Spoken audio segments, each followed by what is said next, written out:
Olá pessoal, tudo bem? Aqui é o professor Valdinei Cardoso e nesse vídeo vamos falar um pouquinho sobre o uso de jogos e materiais manipulativos no ensino de matemática. Bom, primeiramente vamos começar falando sobre algumas possibilidades. Então nós temos várias possibilidades para a gente utilizar, né, os jogos e os materiais manipuláveis. Bom, primeiramente, uma das possibilidades é a questão da construção. Então, ao invés de comprar um material caro, né, que vai ser totalmente, às vezes é um material bonito, né, bem apresentável para os alunos, então não é exatamente isso que vai fazer com que o aluno aprenda ou não matemática.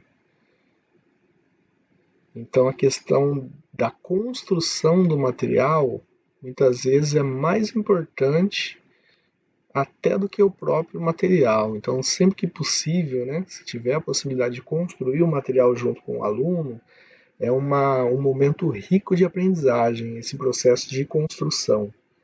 Vamos supor, eu estou trabalhando lá geometria espacial, vou construir, né, algumas figuras espaciais. Então, nesse processo de construção, o aluno acaba aprendendo alguma coisa sobre aquilo, né, ao invés de já levar para ele isso pronto.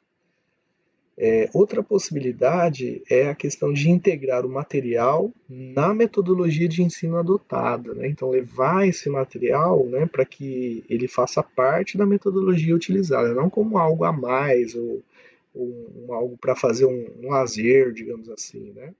Então, é nesse sentido, integrar isso ao planejamento das aulas, né, aos objetivos que se pretende alcançar. Outra possibilidade, quando a gente utiliza isso, é a questão de sair do ensino repetitivo, né? Então, vamos colocar a questão da integração com a metodologia, né? Isso é um ponto importante.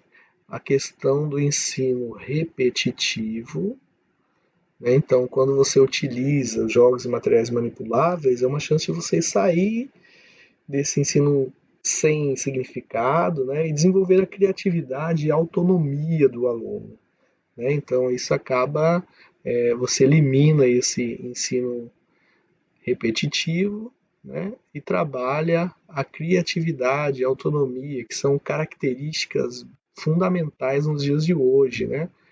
A pessoa que tem autonomia, que tem criatividade, a chance de sucesso dela no mercado de trabalho é muito maior, né? Que uma pessoa que não teve isso desenvolvido, né?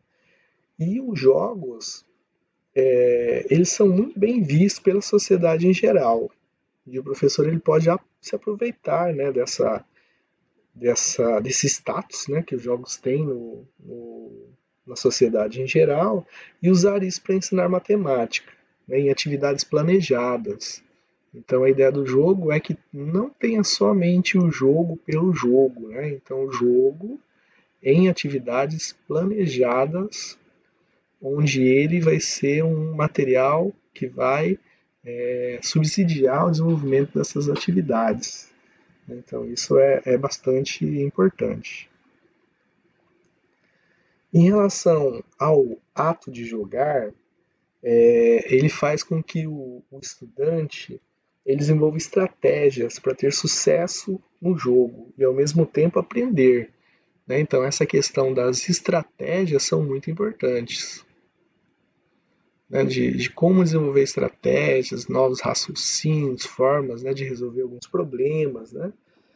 E aí essas estratégias acabam levando ao objetivo primeiro, né, que a gente leva para a sala de aula, que seria ensinar o aluno. Ele acaba aprendendo. Outra questão importante é a questão da simulação. Então, por meio de um jogo, o aluno ele consegue simular situações que são possíveis de vivenciar, né, dentro do jogo, mas que na vida real dele ele não conseguiria. Né? Às vezes não seria tão fácil, às vezes ele até conseguiria, mas não seria tão fácil, né? Então ele pode simular algumas situações e aí isso favorece o desenvolvimento do pensamento abstrato, né? Quando ele ele consegue fazer essas simulações, né, ele acaba desenvolvendo o pensamento abstrato. E o pensamento abstrato ele é fundamental para o aprendizado de matemática, né, e para outras situações também da vida do dia a dia desse aluno, né? Então, o Leontiev ele destaca que não é a imaginação que determina a ação, mas são as condições da ação que tornam necessária a imaginação e dão origem a ela, né? Então, o Leontiev ele traz essa reflexão aí, né, sobre a questão da a imaginação não determina a ação, mas as condições de ação que tornam necessária a imaginação, né, e dão origem a ela. Então isso é bastante relevante. Bom, o que mais que nós temos? Nós temos também algumas falsas concepções. Então essas falsas concepções aí, por exemplo, que o jogo é apenas material motivador. Então isso é uma falsa concepção, né? Então o jogo por si só ele não vai motivar o aluno a aprender matemática, pode motivar o aluno a jogar, mas a aprender matemática não existe nenhuma garantia. Os jogos e os materiais concretos por si só eles resolvem os problemas de ensino, né? Então e disciplina em sala de aula. Então por si só eles não conseguem fazer isso. Tem que existir um planejamento maior que inclua esses materiais, né? Então, porque sozinhos eles não vão conseguir resolver os problemas de disciplina, os problemas de aprendizagem dentro das salas de aula. E o melhor material é o mais bonito, é aquele que já vem construído. Então, é legal a gente fazer um material com o aluno, um material bonito, né? É bacana isso. E não tem nada que impeça isso, mas nem sempre o material mais belo é o melhor, né, para ensinar o aluno.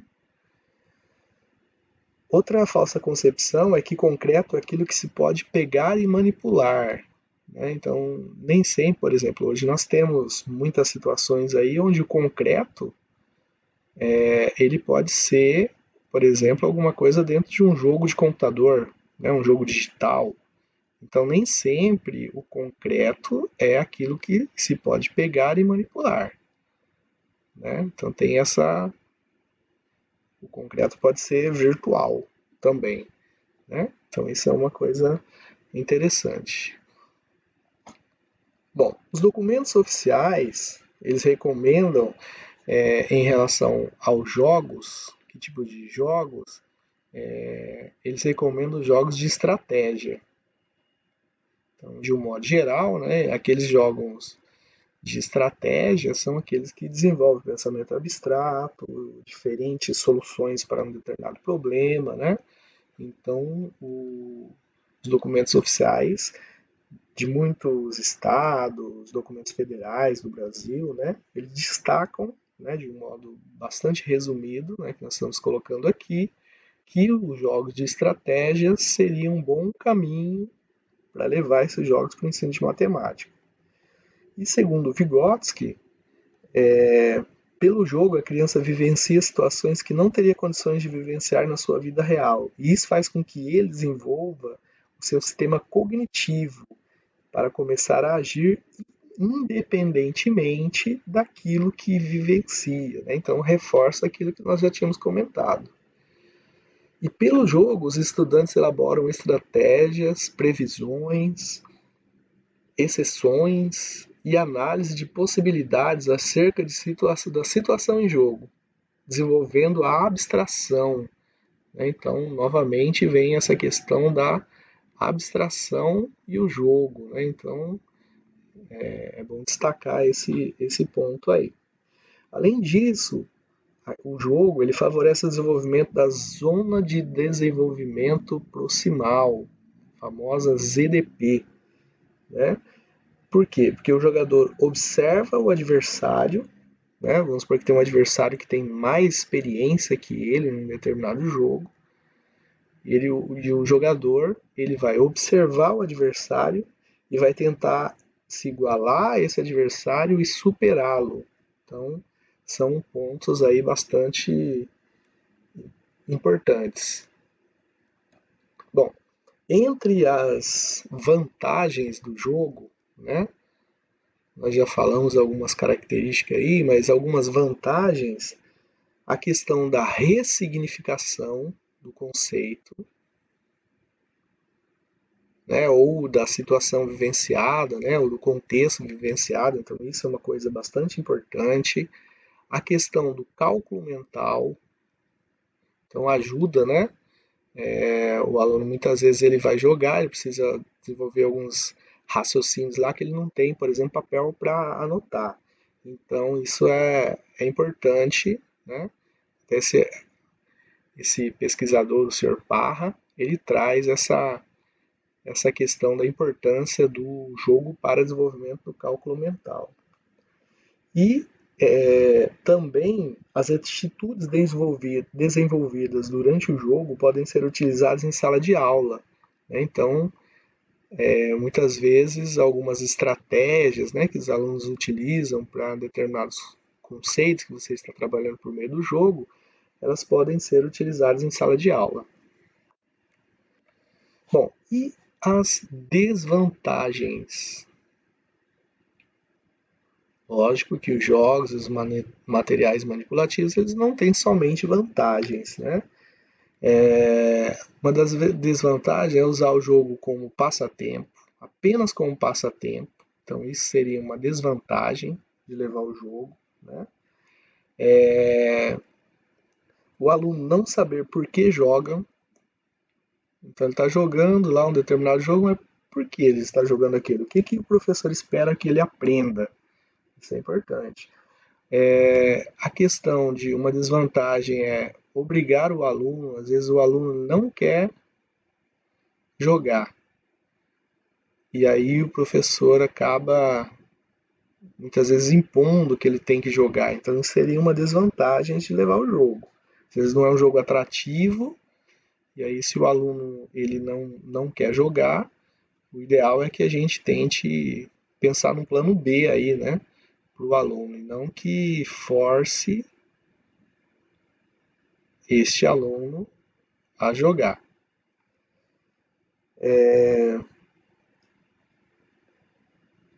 A questão de acreditar que todos os conteúdos podem ser ensinados pelos jogos, então isso é uma desvantagem, né? Então os jogos, eles são interessantes para o ensino de matemática, mas eles não, a gente não tem jogos que ensinam todos os conteúdos ainda. Pode ser que algum dia nós tenhamos, mas até o momento ainda tem muitos conteúdos que a melhor forma, né? Muitas vezes é uma aula tradicional mesmo, uma aula usando outro caminho, né?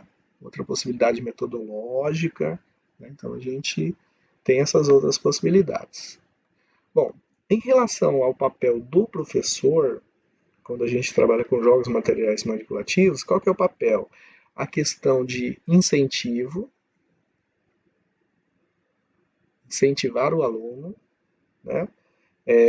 Incentivar ele a justificar, isso é importante, né?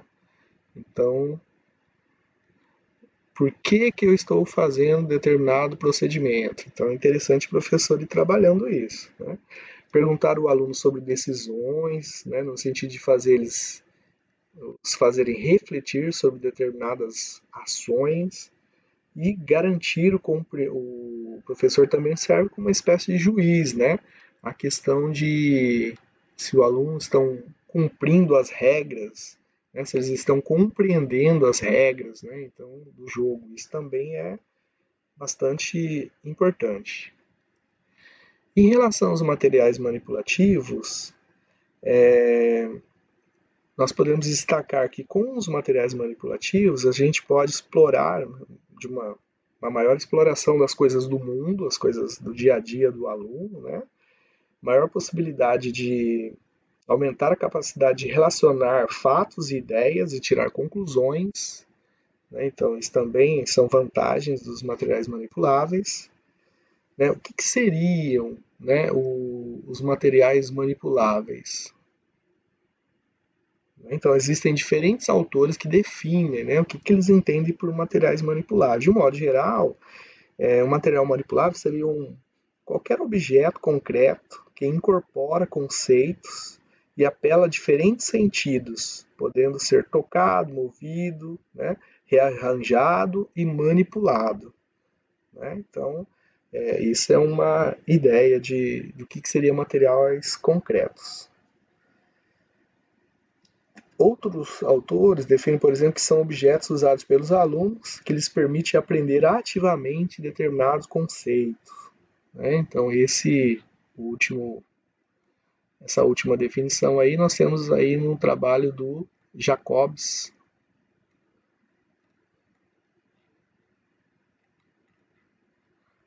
1987. Então ele traz essa definição. E o Mason, 1995, se vocês forem lá no Google acadêmico, né, se vocês digitarem isso daqui, vocês já vão buscar textos desses autores. Eles falam sobre, o Mason ele trata sobre os materiais digitais, né, materiais manipulativos digitais, que é uma discussão interessante também. Bom, aqui temos algumas referências. Se você quiser aprofundar um pouquinho nesse estudo, você pode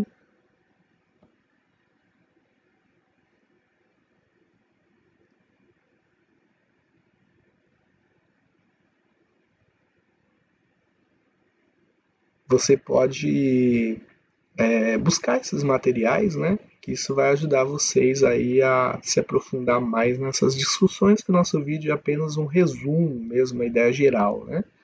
Muito obrigado e agradecemos a sua participação aí no vídeo. Se gostaram, se inscrevam aí no nosso canal, que sempre que possível nós vamos colocar novos materiais aí. Grande abraço.